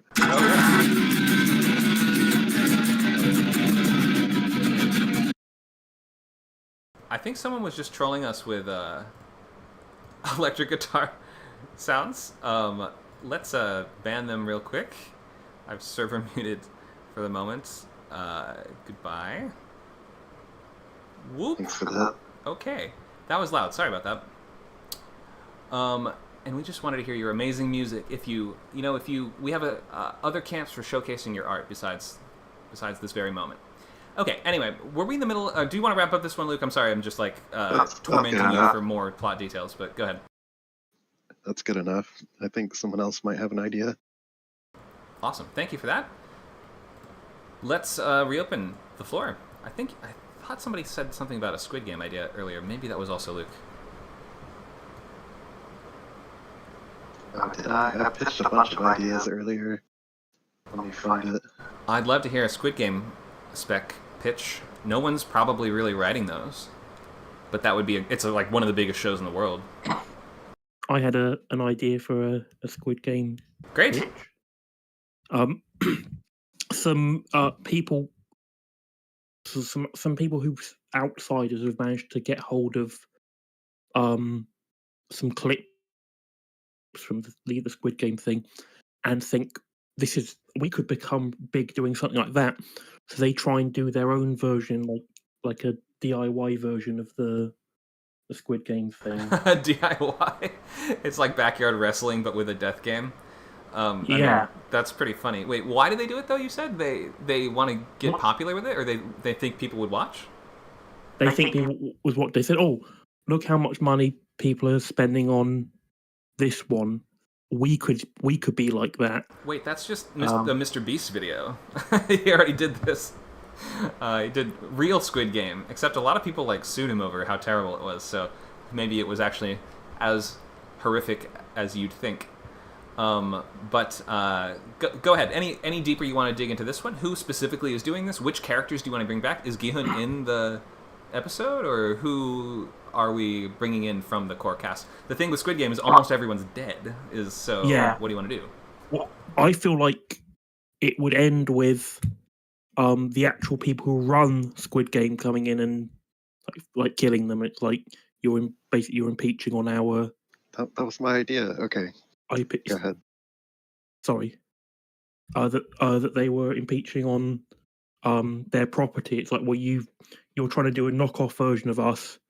We can't allow that, and they just kill them at the end. So they do. So it's in the same world. It's like a one-off episode, and it ends with them all being killed off for trying to. Not bad. Can I make some suggestions for you as to ways to amp that up a little bit? Of course. So what I'm thinking is, to begin with, if you're saying that people sort of get the idea of Squid Game and decide to kind of mass market it in a DIY way, it's almost like American Ninja Warrior, right? Like Ninja Warrior is such a big show overseas, we're going to port it over to the US and do our version here. Well, I don't think they'd be killing people if you wanted to do a mass market version of this. Unless are you saying that's what they latch onto about it? Because sorry, go ahead. Well, I'm thinking if, to begin with, they're like, we do that, but we don't kill people, right? It's all the fun of Squid Game, but no one's actually dying. But then instead of the finale being the actual, Ilnam's corporation finding out about it and moving in, instead of that being the finale, bring that into the premise scenes. They set up maybe just make Mr. Beast the main character. Why not? So Mr. Beast has set up his American Squid Game, right? And he's getting sued all the time. But it's basically raking in lots of money because he's turned it into mass entertainment. It was never mass entertainment before. If you remember the show, it was just being viewed by wealthy investors, not by the world. Yeah. So he's tried to turn it into mass entertainment, but we're not actually killing people until and also maybe the hook is we're not playing Korean games. We're going to play American playground games. We're going to play Foursquare. We're going to play or have our the Squid Game take on Foursquare, right? What else? We have Dodgeball. We have Red Rover. You have games like that, right? Can you see a Red Rover game where you have people running into blades or something like that? Could be really cool. I think if you sort of take that idea of so let me just finish. So they've set up a non-lethal version of it until the organizers swoop in and they're like, oh, okay, now we're going to make an example of you. We're going to fix your game and make it work the right way. Now you're going to play Mr. Beast. And they send the organizers of the American version into their own thing that they just designed, their own obstacle course they just designed, but the original Squid Gamers have turned it deadly. So although originally they were raking in the money on this silly dodgeball game and the Foursquare game and stuff like that, now they have to play for their lives. I don't know. What do you think? is that direction workable? Is that within the realm of what you were thinking? I think so. I mainly want to see this idea of them doing like the backyard version of it, and it's not particularly as good. Well, are they But killing they're people like- or not? I don't. I personally did want them to have them killing people, like they would just like abduct people off the street, and the whole idea was they were like, oh, we're going to be like them, and so they were cutting corners to try and make things work, but in the end, it doesn't work out. But so if they're not killing people, then your spec episode of Squid Game has substantially lower stakes, right? No, I didn't want them killing people. Oh, they are. So they're Yeah. doing the backyard version of this, and yet they're still killing people? Isn't the whole idea behind the Squid Game in the first place that it could only really be organized by these like billionaires because they can cover up all these debts and they can sort of like organize it on a private island and stuff? How is a backyard version of this able to... I know I'm grilling you right now, but how does a backyard version of this make sense? Go ahead. Well, I think you just have the characters be really stupid, because I think you get those people who think, oh, I can be a serial killer, I'm gonna be so cool, and there was like an example I heard where the guy tried to lure, he thought he was going to be like the next Dexter. He lured people to his like place, and I think he ended up only killing one person, but he seemed to think that he was like the greatest serial killer of all time and he'd never be caught, and yet he was caught after his first kill. Okay, but so you're asking for... But in this case, it would have to be a lot of people doing that all together. Yeah. Okay.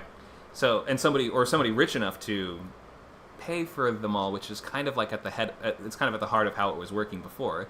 It was like these oppressed serfs are going to do what we say because we have all the money. Once you take that money out of it, it gets complicated, and now you're certainly... And also, you're kind of asking us to accept that the version of this where you are actually murdering people, are you saying that would actually become mass entertainment, or are the characters wrong? No, I think they want to try and do the same thing as market it to like the elite few. Oh, That's I was misunderstanding. I thought you were saying they wanted to come up with a version that would work in the mass market. Though I feel like the mass market idea is interesting. I say with the version I was thinking about, they literally want to do. They see like they find a leak like version of Squid Game and go, this could be massive if we could market this to like investors as well, and because they're not very bright. Are investors going to check out a DIY kind of version of this though? Well, no, but I think they're delusional enough to think that they would. Okay, and so what's the conflict of your episode? Well, as I said, one of the conflicts is they're just not very good at it. So I think they set it all up. They keep trying to set it up, and the things keep breaking down, and people keep escaping, and so they have to go and hunt these people down to stop them from escaping and things like that.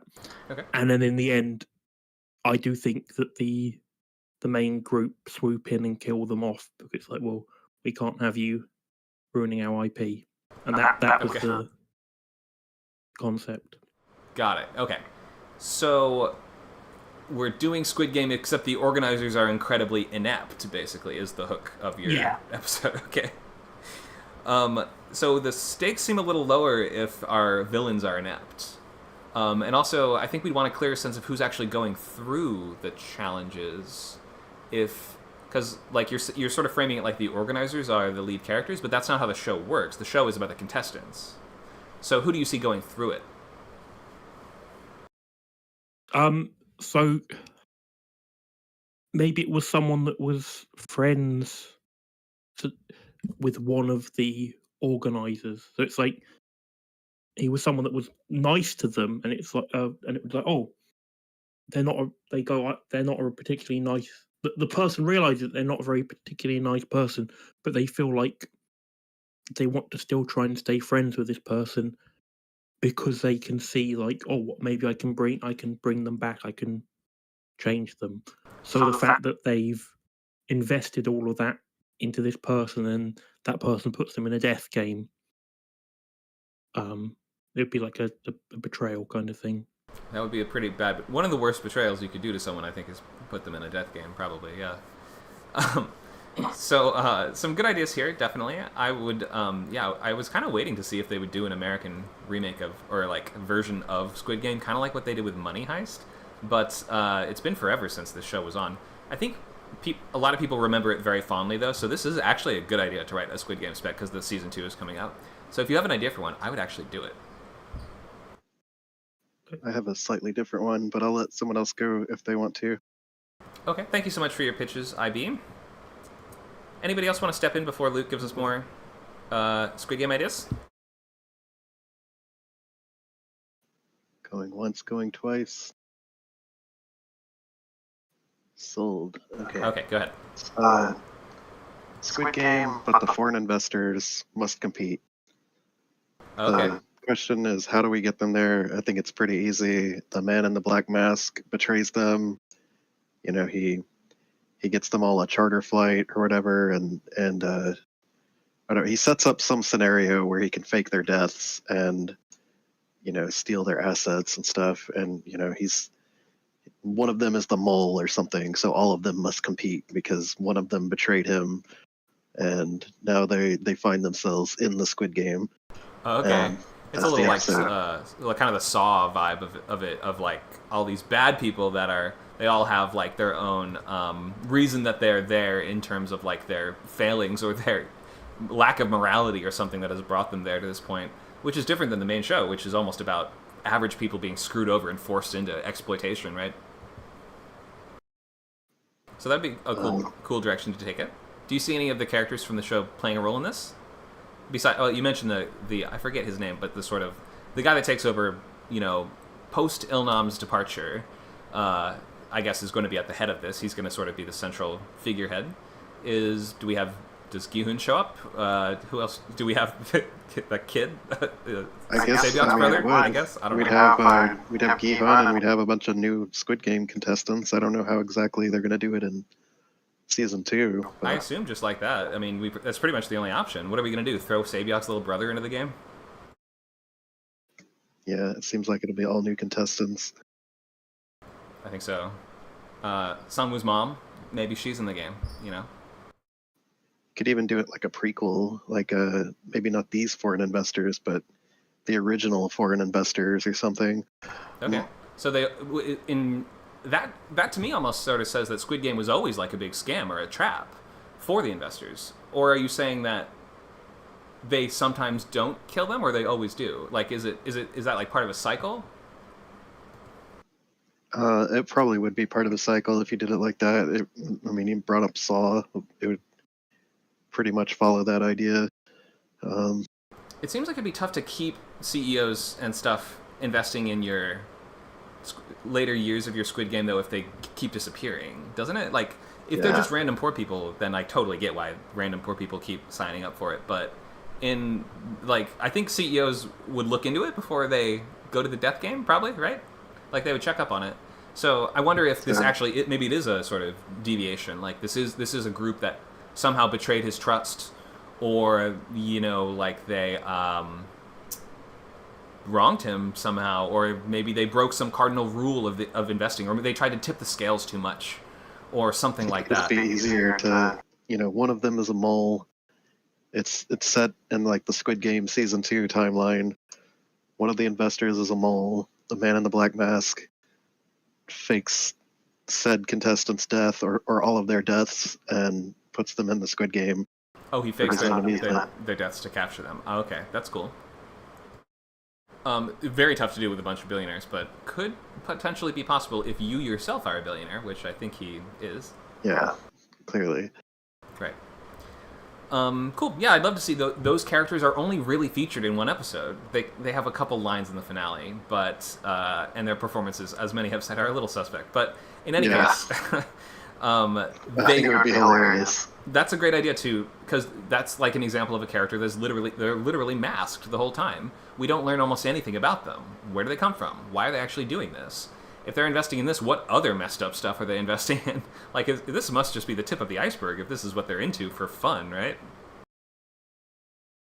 Yeah, they unmask one of them. It's just It's Eli. Sackler, I forget his first name. Sackler, what's that from? The opioid family people. Oh, in real life, The opioid crisis, the people that engineered it. Oh, Yeah, God. like, If you getting wrote a spec episode of Squid Game and cast your favorite billionaires as the contestants, people would love that. I'm sure. Pick your favorites. There's too many to choose from. I mean, especially nowadays, in the light of certain recent discussions, let's just say, I think people would really respond to that. Yeah, that could be its own show. That's almost its own show, you're right. Okay, thank you so much for that pitch. Great ideas there. I see some ideas from Mario. Maybe these are joke ideas. I can't tell. He's talking about bringing Barbara back on Stranger Things. Do you have a real pitch? My real pitch is actually the gunsmith thing. I usually just think of the single idea where you do Breaking Bad with a physics professor and a gunsmith, and Right. you just do the same thing as Breaking Bad but with physics. Okay. Good points. Did you have a Stranger Things idea, or was that just a silly joke? Oh, the Stranger Things idea was actually you would then take Barbara as a side character, but you would make it in one of those kind of old school fantasy. You cross over to another world and you become king of that world, kind of like John Carter, but with Barbara. Oh, Portal Fantasy. Yeah. Yeah. This Barbara it would be called Barbara of the Upside Down world. People would actually like that too because that almost sounds like a new show. But It is. it's good, like right? Adventure Time, but with Barb having adventures in the Upside Down. I mean, it sounds cool. People would love that because Barbara was one of those kind of classically like underwritten characters in the first season that they really realized that they took that feedback and they really elevated that character's importance after season 1. So the ending of the episode is that she's always wanting to go back to the real world, but then the people in the Upside Down world, they need her, and so she decides to stay, and that will be the end of season 1. Okay. Oh, season 1. It's a whole new show now. I mean, the end of that, either it's a 2-episode arc or a season. I think it has legs. Okay. So that's why I was thinking about it. Yeah. It sounds a little bit like Where the Wild Things Are. The Yeah. story. But as a horror story. Thank you for that. People love Barb. Okay, anyone else? We have about 10 minutes left. We could take more episode pitches or just questions based on anything we've talked about today. I like the idea of in the Squid Game that the investors would keep investing to kill off one another, to kill off other billionaires, so that there's fewer players to collect as many toys. That's true, yeah. If you had billionaires being the victims, certainly other billionaires would revel in their misfortune. Mm-hmm. That would be a good element. Could we have Squid Game in space? Sure. Like they put it on a space station. Okay. And Zero G. what games are they playing in space? Well, if it's like an American version, then you could have dodgeball, but in space. I don't know any of the other American games. You could have hide and seek, but people are in 0G. Bulldog. It sounds... I mean, I definitely watch it. It's almost like too much of a... Well, you know this. It's almost 2 different hooks for your season, though.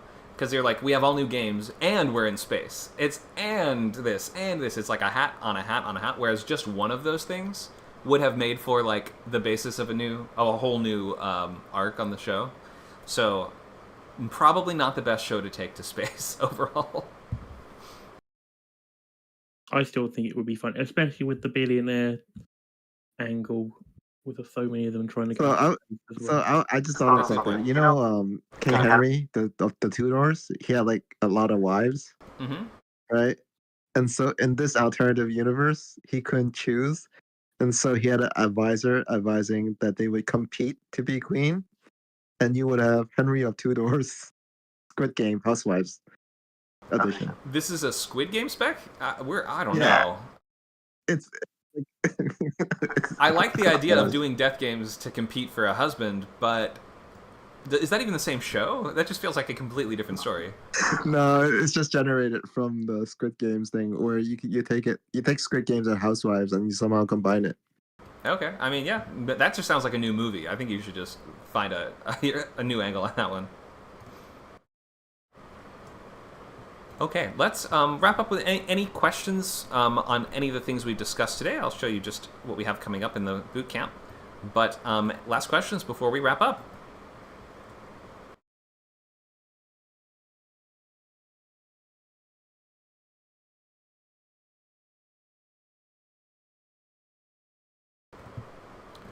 So the class is next week, next Friday. Go ahead. Sorry.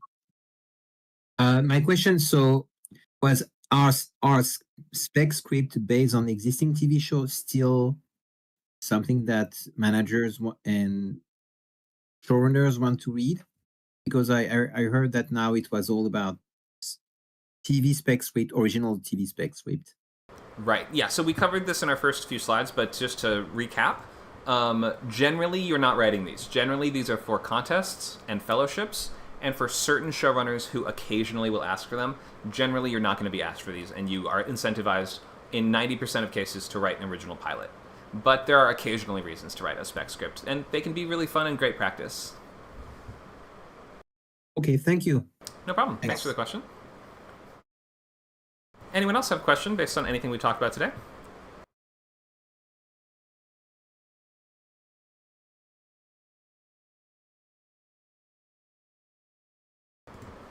Anybody want to write a spec after this? Or did I make it sound too doom and gloomy?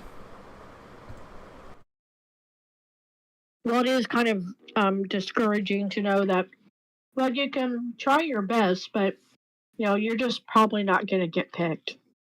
Well, it's not really about getting picked. It's about showcasing your voice and acting as a sample. You're not submitting these to get staffed on the shows. You're writing these to build out your portfolio and show what you can do as a writer.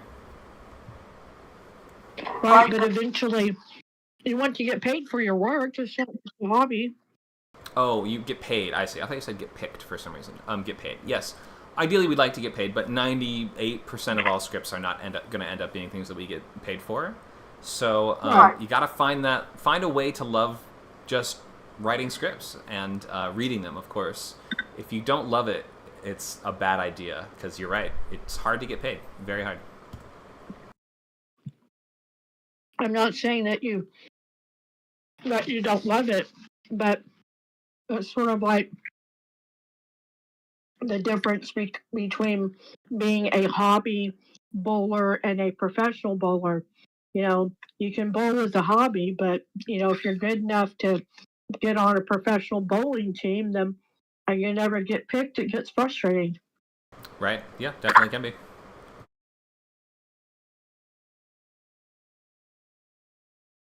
Okay, so let's wrap up here. We hope to see you all for our next week's class. Writing Thing of the Week shows themed around Monster of the Week next Friday, Friday the 13th. You'll have an opportunity there to workshop your series and pilot loglines in that free public class. Following that, week 1 is also free and public. Story Engine to Outline is on December 20th. Just before the holidays, you're going to finalize that series and pilot logline and complete your story beats outline that week. We're picking up after the holidays. We have in the past sometimes taken that day off just because it's just 2 days after Christmas, and sometimes it's like nobody's coming to these things. So do watch the schedule just in case we make an adjustment there, but for now it's set for December 27th, one sheets and synopses, and then you'll be starting the scripts around the first week of January, finishing that script by January 31st. Okay, thank you so much for coming by, guys. We hope to see you soon at our next script camp, class, workshop, or event. Have a great rest of your weekend.